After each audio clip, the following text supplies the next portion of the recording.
In the autumn of 1977, the quiet fishing community of Barrow Point, Maine, found itself unsettled by the arrival of twins Grace and Emma Hartford. A pale mist hung low over the cliffs, shrouding the lighthouse in a ghostly veil as the sisters ascended the weathered steps to their new home. The salty air tasted bitter, mingling with the scent of rust and damp stone. Grace led confident but weary violin case clasped in hand like a fragile secret. Her dark hair twisted in the rising wind, framing pale features marked by restless sleep. Emma followed, eyes downcast, burdened by bags stuffed with provisions. Her steps were hesitant, as though the stones beneath her feet might crumble away at any moment. Lighthouse keeper Thomas Crane stood waiting atop the steps, silhouetted by the flickering beam. He had been stationed here nearly a decade, his face aged prematurely by isolation and salt's spray. As they approached, he nodded curtly, eyes lingering a heartbeat too long on Grace's delicate frame, before shifting reluctantly to Emma. "Storm's coming faster than expected," Thomas warned, voice tight. "You might regret taking this assignment." "We'll manage," Grace replied, tone firm, though a flicker of uncertainty clouded her gaze. Behind her, Emma's knuckles whitened as she gripped her bags tighter, eyes darting nervously toward the boiling waves below. Inside, the lighthouse was cramped and dim, its narrow walls lined with peeling wallpaper that whispered of neglect. The twins' small room lay beneath the lantern room, furnished with 2 narrow beds and a single clouded window that overlooked the infinite, restless ocean. Grace set her violin case gently atop the chest of drawers, running her fingers along its polished surface as if drawing comfort from the familiar object.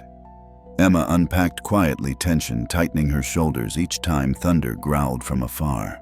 Outside, the wind intensified, scraping branches against stone walls like clawed fingers searching for a way in. She glanced at Grace, searching her twin's expression for reassurance. But Grace's eyes remained distant, fixed on the horizon, lost in some private thought. As darkness fell, they joined Thomas for dinner, gathered around a rough wooden table, lit only by the flickering glow of oil lamps. Thomas spoke little, watching Grace with quiet intensity, an unsettling presence felt clearly by both sisters. Late into the night, as rain lashed violently against the window panes and wind rattled the walls, Emma lay awake, pulse quickening at each creak and groan of the lighthouse's frame. Across the room, Grace slept soundly, breathing evenly, unaware of the shadows creeping steadily closer. Outside, hidden beneath the storm's fury, a small boat cut silently through dark waves, heading steadily toward Barrow Point. In the pale glow of morning, Barrow Point seemed an island adrift in fog. Gray swells slammed into jagged rocks far below, a rhythmic, ominous drumming that echoed through the lighthouse. Emma stirred uneasily, her sleep fractured by dark dreams. She watched silently as Grace prepared for the day movements, precise, controlled, betraying none of Emma's restless anxiety. By mid-morning, the fog had thinned just enough for supplies to arrive from the mainland. Thomas Crane oversaw their delivery with his usual quiet efficiency, eyes never far from Grace as she inspected the crates. His gaze lingered uncomfortably long, tracing the delicate line of her jaw, the graceful arch of her fingers, before snapping away whenever she glanced back. Emma saw this clearly, the familiar pang of invisibility twisting within her. She'd always stood in Grace's shadow, unnoticed and unremarkable, beside her twin's luminous presence. Grace the prodigy. Grace the virtuoso, her talent. A blinding light eclipsing Emma's modest existence. That afternoon, as storm clouds gathered again, Thomas approached Grace outside on the narrow balcony overlooking the sea. Emma observed unnoticed from the lantern room doorway, hidden by shadows, as Thomas leaned close, We have no other voice choice. low and intense. "You shouldn't waste your talent here," he murmured, his tone possessive, almost accusatory. "They don't appreciate you like I do." Grace stepped back slightly, discomfort flickering across her face. "We needed the isolation. Emma needed this place." "Emma." Thomas repeated the name flatly, dismissively, as though it tasted sour. "She doesn't understand what it means to sacrifice, what you've given up. She never will." Emma's chest tightened painfully, Thomas's words sharpening the edges of resentment she'd long kept hidden. She hurried away, silently retreating down the spiral staircase as bitter envy clawed at her throat. In their room, Emma sat alone, trembling fingers tracing the worn cover of Grace's sheet music scattered carelessly atop the dresser.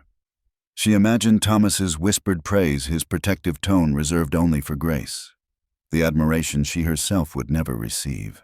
Her pulse quickened, jealousy burning hot beneath her skin. Grace returned soon after, her expression troubled, pausing slightly when she saw Emma holding the scattered sheets. "You were talking about me?"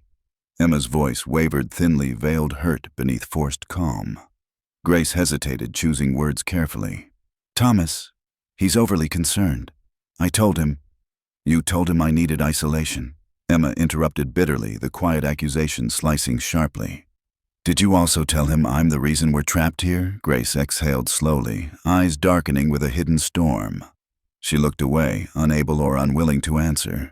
Outside, thunder rumbled closer now, shaking the lighthouse subtly beneath their feet. It was impossible to tell if the real storm was outside or already within these walls. By evening, the storm had returned with vengeance, battering Barrow Point relentlessly, the ocean below churning angrily as if enraged by the secrets hidden above. The lighthouse groaned under the pressure, old metal joints protesting sharply, each sound amplifying Emma's already frayed nerves. Greg Wallace, the handyman, arrived just as dusk settled, drenched from the journey up the cliffside path.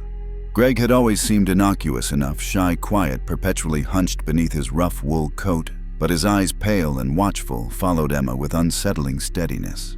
He'd brought extra blankets as promised, mumbling something unintelligible about colder nights ahead. Emma reached to take them, her hand accidentally brushing his. Greg's eyes flashed briefly, an odd, intense brightness surfacing for just a moment, before slipping back beneath his usual quiet mask. "Thank you," she muttered, quickly stepping back. The warmth of his hand lingered uncomfortably on her skin, as though he deliberately prolonged the contact. Grace noticed the exchange from the other side of the room, her brow furrowed, slightly suspicion flickering behind carefully guarded eyes. She glanced sharply at Greg, whose attention lingered a beat too long before turning back to his tools and repairs. Later, Emma passed Greg working in the lantern room, replacing rusted hinges on an old supply cabinet. Something about his posture, tense, coiled, subtly aggressive, made her pause, lingering uneasily in the doorway. "You ever get lonely up here, Miss Emma?" Greg asked suddenly, not turning to look at her. His voice was soft, casual, yet oddly charged beneath the surface. Emma shifted nervously, wrapping her cardigan tighter around her body. "It's not so bad with Grace here." Greg paused, mid-motion, hands tightening around his wrench knuckles, whitening. "Yes, Grace. Always Grace," he murmured, bitterness briefly coloring his tone. He turned slowly, fixing her with those pale, penetrating eyes. "But I see you clearly, Emma, even if no one else does." Emma felt her throat constrict, heart thudding heavily in her chest. She retreated hastily, muttering something indistinct before fleeing downstairs, Greg's unsettling gaze following her long after she disappeared from view. In their room, Emma found Grace carefully polishing her violin, absorbed in meticulous movements. Emma hesitated, then spoke softly. "There's something strange about Greg." Grace didn't look up immediately, her voice measured and distant. "He's harmless. Just lonely, maybe. He watches me," Emma whispered, shivering despite the warmth of the room. "It feels wrong." Grace paused, finally meeting Emma's gaze. Her expression was unreadable, eyes darkened with hidden thoughts. "We're isolated, Emma. Everything feels amplified here." Emma nodded slowly, unconvinced. As night fell heavily over Barrow Point, Greg's tools echoed ominously from above, rhythmic and relentless, like a pulse beating beneath the storm's wild fury. Days blurred together beneath the relentless rhythm of the storm. Wind shrieked against Barrow Point Lighthouse, rain clawing at windows like desperate hands. The isolation magnified every small irritation, every whispered word amplifying hidden fractures between the twins. Emma sat curled by the lantern room window, watching the raging sea below, waves crashing furiously against black rock. Behind her, Grace practiced her violin, each haunting note cutting through the storm's roar. Emma's jaw tightened at the familiar sound, each stroke, each graceful movement. A stinging reminder of everything she would never be. Grace stopped abruptly, sensing Emma's tension.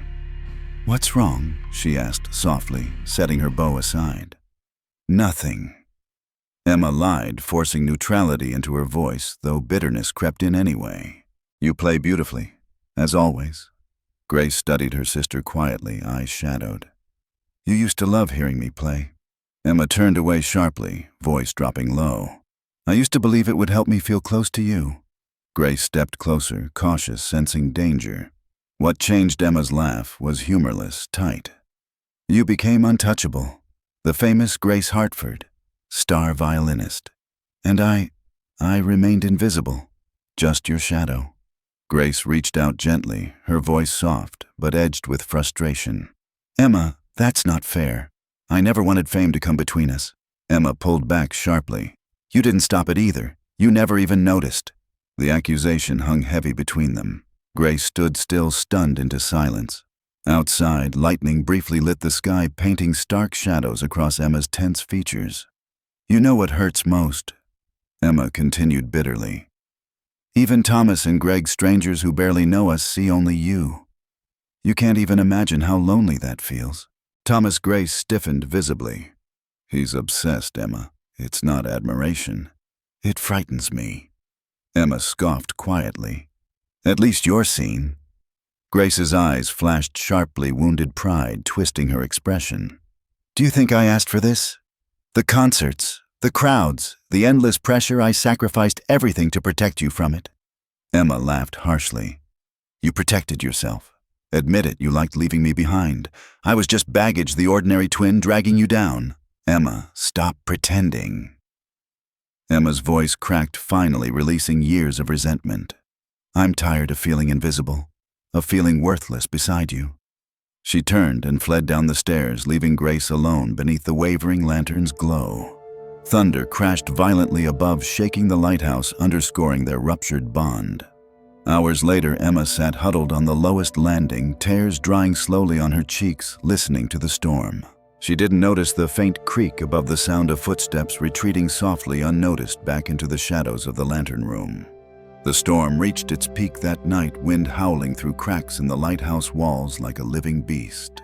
Waves hammered relentlessly against Barrow Point, rattling windows and shaking the old structure to its bones.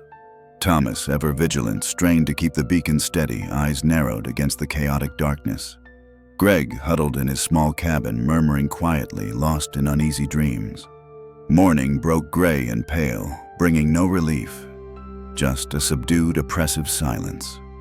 Thomas, weary-eyed and tense from the endless night, descended the winding stairs, expecting the quiet presence of the twins in the kitchen as always. But the kitchen was empty, untouched. The air felt cold, stale, and unusually still. "Grace, Emma." His voice echoed hollowly, unanswered. Unease tightening within him, he climbed swiftly toward their room. The door was ajar, gently swaying in the breeze from an open window. His pulse quickened. Something felt terribly wrong. Inside their room was in disarray. Bed sheets torn and scattered wildly, pillows ripped apart, feathers drifting lazily to the floor like snow.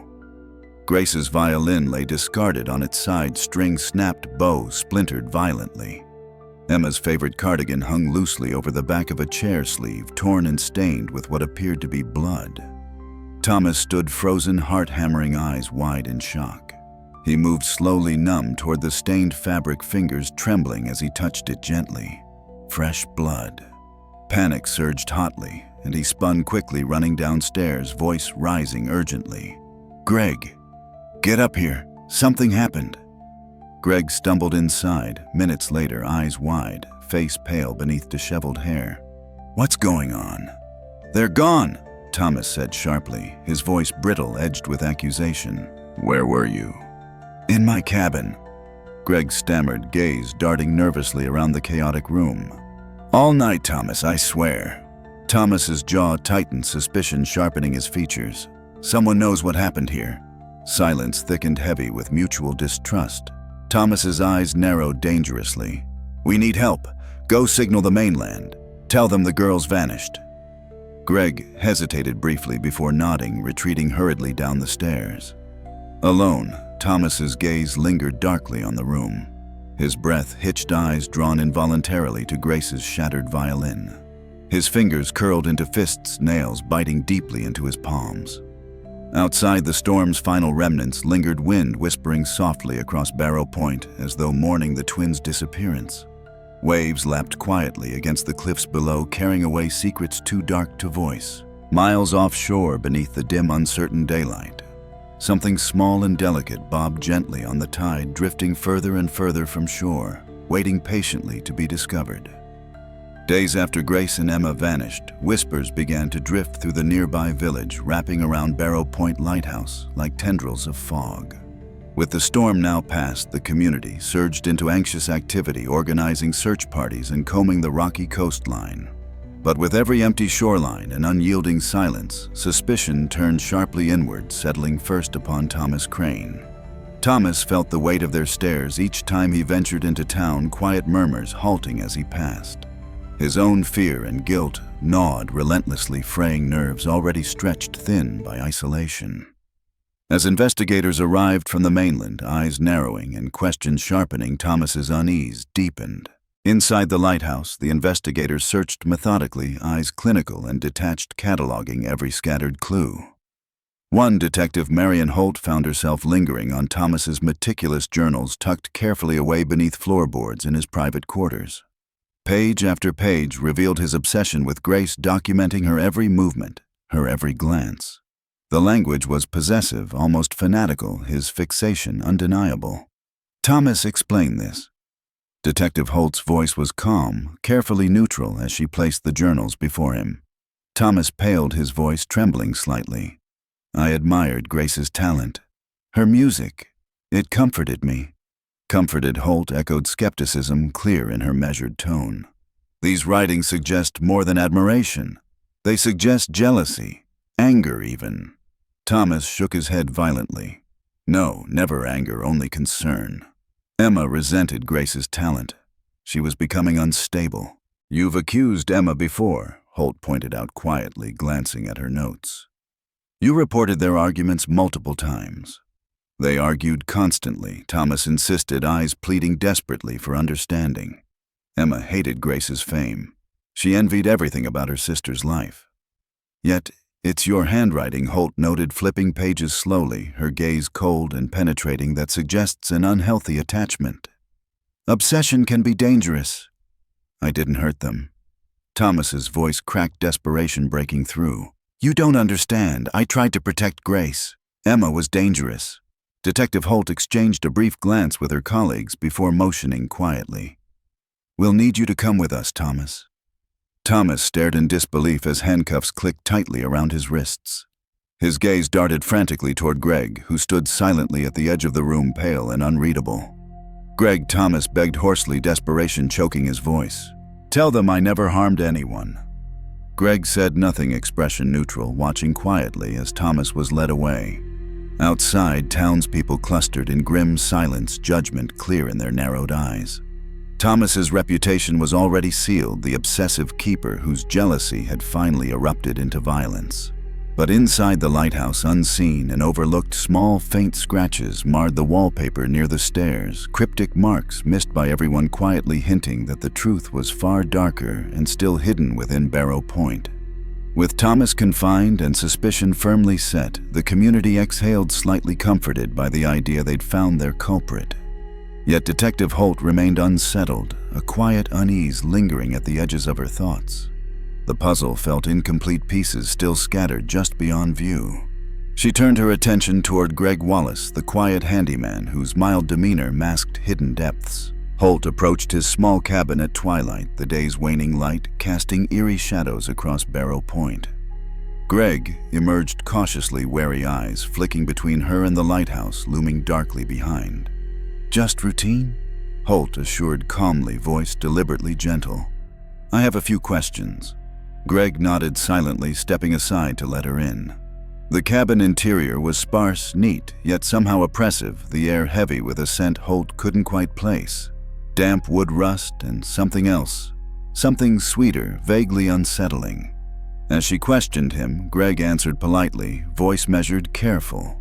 Yet his hands trembled subtly, betraying nervousness beneath the calm facade. Holt's gaze drifted around the cabin as they spoke, intuition guiding her eyes toward a heavy wooden cabinet secured firmly with a padlock. "What's in there?" she asked, voice casual, though tension sharpened her posture. "Tools," Greg replied, quickly, almost reflexively, eyes widening briefly in alarm before sliding back into careful neutrality. "Mind opening it?" Holt pressed gently, eyes fixed unwaveringly upon his. Greg hesitated, visibly swallowing hard before reluctantly producing a key. The lock clicked open and the cabinet door swung slowly, creaking with dreadful anticipation. Holt's breath caught sharply. Inside, photographs lined the walls, Emma's candid images, carefully clipped newspaper articles, ribbons from her hair, fragments of torn clothing meticulously arranged in a silent, obsessive tribute. Candles, long extinguished, sat in pools of wax like frozen tears. Holt's jaw tightened, her voice icy. "Explain this, Greg." Greg shifted uneasily, words stumbling from his lips. I cared about her. Nobody saw Emma not like I did. She deserved more." "You watched her closely," Holt accused softly, stepping closer, noting with distaste the strands of hair woven into the photographs. "Did you resent Grace for overshadowing Emma?" Greg's eyes hardened briefly, bitterness flaring suddenly in his gaze. "Grace took everything from Emma. Fame, love, even her sister's identity. Emma had nothing left." "You sound angry," Holt pressed quietly. "Angry enough to hurt Grace? To protect Emma, perhaps?" "No." Greg's voice rose sharply, desperation cracking through his controlled demeanor. "I'd never hurt them. I wanted to help Emma escape Grace's shadow, not harm them." Detective Holt studied him silently, doubt deepening. Greg was clearly obsessed, capable of unsettling fixation. But violence? She wasn't sure. Yet as she left the cabin, unease lingered strongly. Something still felt wrong. Something crucial remained hidden, overlooked in the chaos, waiting patiently like a quiet melody barely heard beneath a cacophony of lies. 10 years passed quietly, but Barrow Point never forgot. Its memory held tightly to the mystery of Grace and Emma Hartford, their disappearance echoing endlessly in waves crashing upon shorelines and the mournful cry of gulls circling the abandoned lighthouse.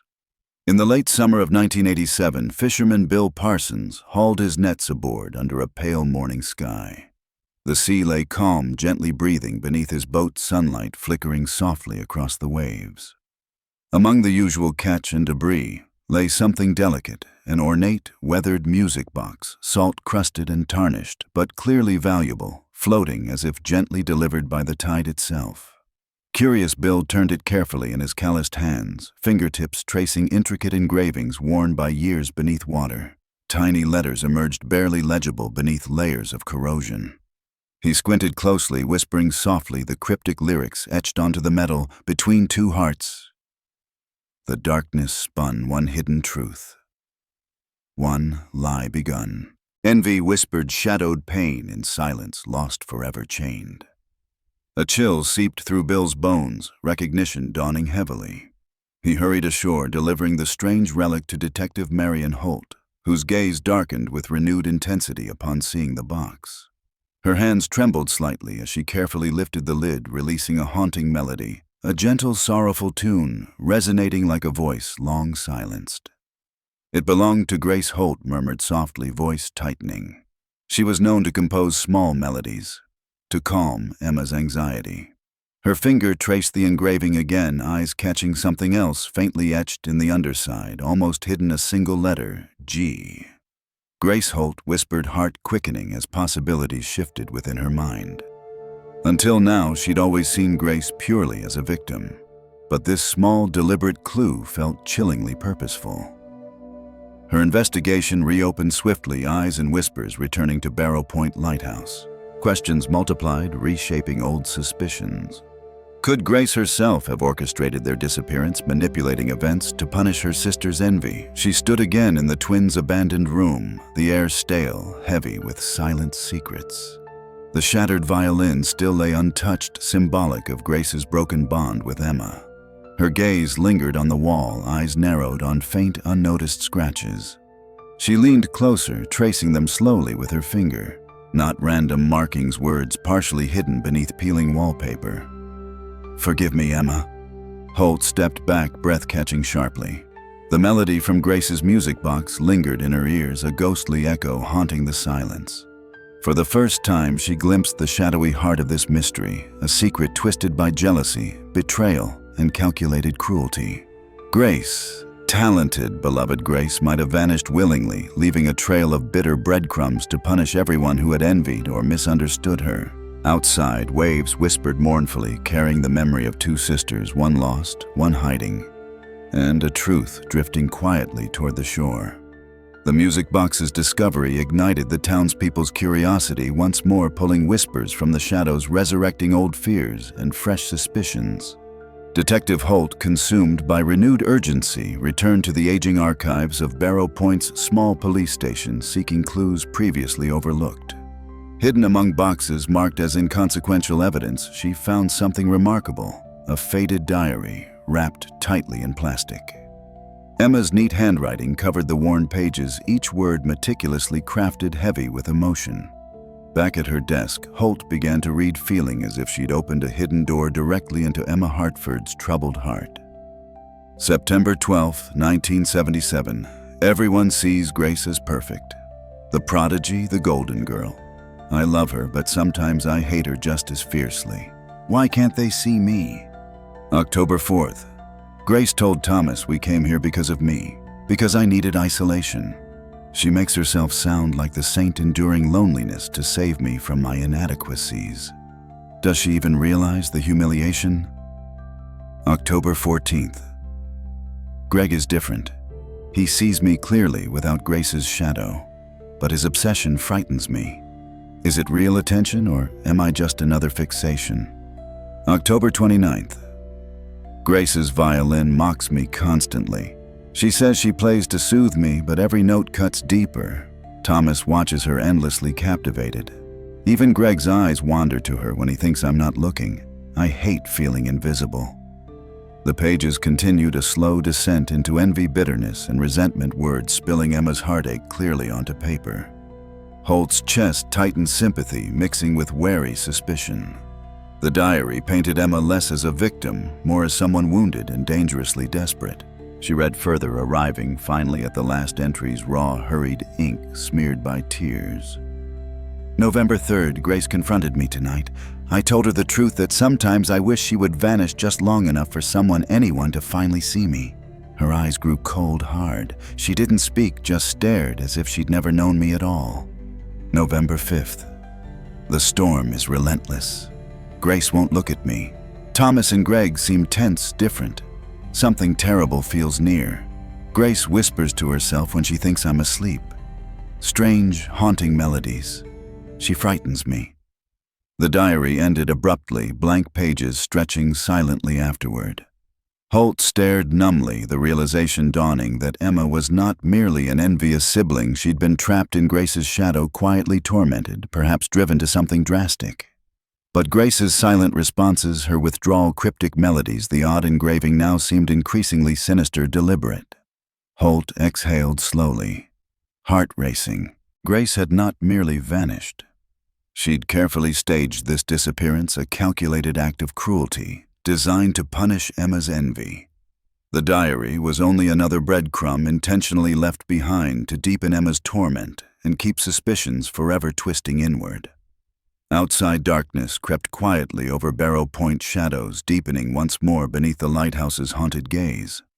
Detective Holt's newfound suspicion cast long, troubling shadows. The diary's revelations haunted her sleep, Emma's desperate words echoing in restless dreams. Holt returned again and again to the lighthouse, feeling pulled by something intangible yet powerful, an unfinished story seeking its final chapter.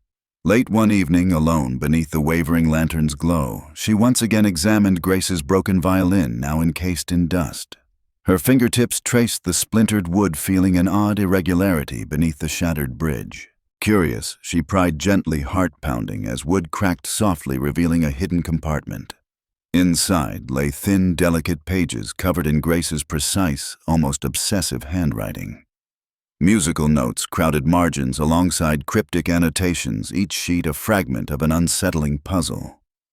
Holt read closely, realizing with rising dread the notes were not simply music.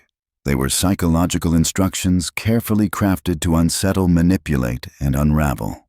Play softly near Emma's door each night, shifting keys subtly each time. Disturb her sleep, ignite her insecurities. Increase tempo, gradually mimicking heartbeat rhythms. Amplify Emma's anxiety subtly. Intensify paranoia. Final melody, slow, sorrowful. Ensure Emma hears whispers beneath the music. She'll believe they're real. She'll believe she's losing her mind. Detective Holt's throat tightened, stomach churning with horror. Grace had meticulously weaponized her own art, turning melodies meant to soothe into instruments of torment. A cold-hearted strategy to punish her sister's envy. The isolation at Barrow Point had provided perfect cover, allowing Grace's psychological cruelty to thrive unseen. Holt's gaze fell to the final sheet, her fingers trembling as she read, November 5th, 1977. The storm arrives tonight. Everything prepared. Emma's resentment, Thomas's obsession, Greg's fixation, they will all be blamed. Tonight I vanish completely, leaving my shadow behind to haunt them forever. Breath caught painfully in Holt's throat, her pulse roaring deafeningly. Grace's orchestration was masterful, twisting suspicion toward Emma. Thomas, Greg, leaving breadcrumbs to punish anyone who'd slighted or envied her. The faint G on the music box had been no accidental clue. It was Grace's final signature, a quiet yet undeniable confession. A sudden sound, a creaking board snapped Holt from her revelations. She spun sharply, flashlight illuminating Greg's pale, drawn face, standing rigidly in the doorway. "Did you know?" she demanded quietly, voice edged with tension. Greg shook his head slowly, expression haunted. "I suspected, but who would believe me?" Holt stepped closer, eyes narrowing. "She destroyed everyone, even herself." Greg's voice was hollow. She wanted Emma's envy punished. But the true punishment was making us live with the uncertainty, never knowing, always haunted. Holt lowered the papers, heart heavy. Grace's manipulations had left scars deeper than any physical wound. The lighthouse stood quietly indifferent, keeping silent vigil over dark truths finally revealed. Outside, waves surged restlessly against Barrow Point as if the ocean itself mourned for two sisters forever lost beneath the weight of their shared tragedy. News of Grace Hartford's twisted plan spread quietly through Barrow Point, a whisper that settled heavily over the village. Detective Holt watched from afar as townspeople gathered again near the lighthouse, drawn by morbid curiosity and lingering grief. The truth had emerged, but closure remained elusive. Grace's fate still uncertain, her legacy a chilling enigma. That evening, as darkness crept over the cliffs, Holt stood alone in the lantern room. The sea churned restlessly below, its rhythm matching the troubled beat of her own heart.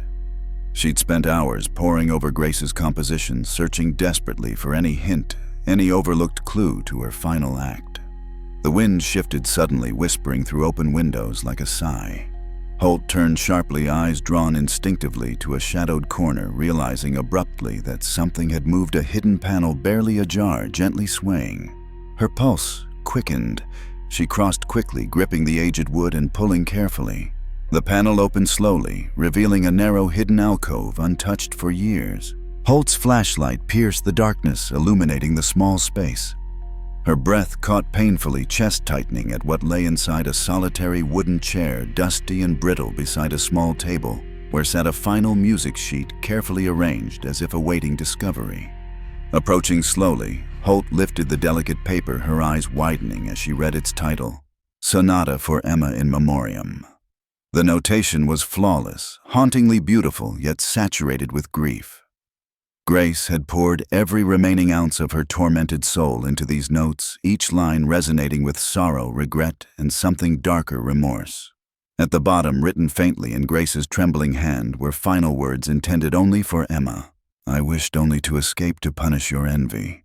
But isolation became my cage. Forgive me for the cruelty of my silence." Holt exhaled slowly, her hands trembling slightly. Grace's calculated revenge had ultimately consumed her as well, trapping her spirit in endless solitude. The sonata was both her confession and her apology, the final haunting melody of a soul trapped forever in its own darkness. A quiet sound behind her, a hesitant footstep, broke the silence. Holt turned swiftly, flashlight illuminating Thomas Crane, now free, but gaunt eyes hollowed by years of suspicion and isolation. "You found it," he whispered, voice heavy with emotion. "You knew about this?" Holt's tone was gentle, yet accusing. "I suspected," Thomas admitted slowly. "Grace spoke often of music as punishment. She said melodies could haunt people more deeply than memories." "You loved her," Holt said softly, understanding dawning clearly. Thomas's gaze dropped, sadness settling into the lines of his face. "I loved the idea of her, but I never truly saw her, not until it was far too late." Together they stood quietly, the lighthouse's beam rotating slowly overhead, illuminating the endless expanse of sea. Below, waves crashed softly, whispering secrets they'd hold forever. In that moment, Holt understood clearly Grace Hartford was never truly gone. She would always remain her melody, echoing quietly, endlessly, haunting Barrow Point with the memory of what she'd done. In the years that followed, Barrow Point Lighthouse remained silent and dark, a lonely sentinel watching over the restless sea. The village slowly moved forward, yet it never entirely forgot the twins, Grace's haunting melody, a quiet undercurrent woven into the fabric of daily life. Detective Marion Holt retired shortly after. Unable to escape the shadows, she'd uncovered her heart, forever carrying fragments of the sisters' tragedy. One final evening before leaving Barrow Point behind forever, Holt stood once more on the cliffside, gazing out at the horizon where darkness met the endless, whispering ocean. Beside her stood Thomas Crane, weathered and worn by isolation and suspicion, now finally at peace, freed from accusations, but forever burdened by memories. As they fade from memory, their ghosts remain. Thomas murmured softly, voice tinged with quiet sorrow. Holt nodded slowly, eyes distant. Grace thought isolation would punish Emma's envy. Instead, it punished everyone herself most deeply. Thomas sighed, watching waves crash below. "I wonder sometimes if Grace ever regretted what she'd done, or if she stayed hidden forever, waiting in silence. She trapped herself." Holt answered quietly. In the end, her greatest torment was never Emma's envy. It was her own darkness, her inability to forgive, to let go. As they lingered, Holt looked at the lighthouse one last time. The real journey was just beginning. In the end, that was the lesson. Evil might hide behind familiar faces, but compassion endures, even amid darkness. Far below, villagers had begun reclaiming the shoreline, gathering quietly around small bonfires, gentle laughter breaking softly through the gloom. Life had returned slowly, but determinedly, resilience rooted deeply in community and quiet courage. As Holt moved toward her new future, leaving behind mysteries now solved, she squeezed Thomas's hand gently. "Will we ever escape what happened here?" she asked softly, uncertainty clear in her voice. Thomas's grip tightened reassuringly. "We don't escape it. We carry it forward, learn from it. But we heal too." Together they stepped toward healing, toward a future they would build one day at a time. Behind them, the ocean whispered softly, carrying Grace's melody into eternity. A final reminder of envy's cost, isolation's cruelty, and forgiveness's enduring strength. The lighthouse beam flickered briefly, perhaps a trick of the fading daylight, perhaps something more. But Holt did not look back, understanding finally that Barrow Point would always hold Grace and Emma's ghosts, memories forever etched deeply into stone and sea echoes, drifting softly, eternally unanswered beneath endless skies.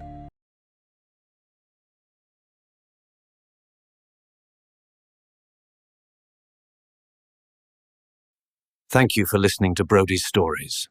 Until we meet again.